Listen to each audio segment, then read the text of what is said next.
Air pollution को हटाइबा आमको जाना हम एयर पॉल्यूशन कौन। Carbon monoxide, ozone, nitrate monoxide, sulphur dioxide एपरी केते प्रकार गैस अच्छी सी आम कौन पॉइजन थाए। ये सब एयर पॉल्यूशन रे गणा जाए किंतु ये सबुठारु डेंजर होउची PM 2.0। तमे माने कहबे PM 2.0 कौन।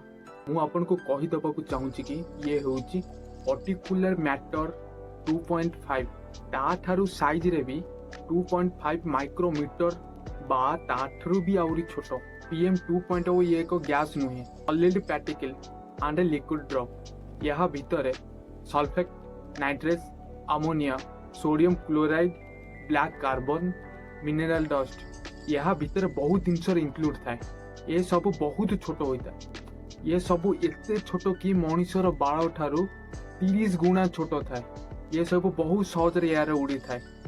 ता द्वारा आम निश्वास द्वारा आम शरीर को बहुत सहज भाव में एंट्री कर दिए।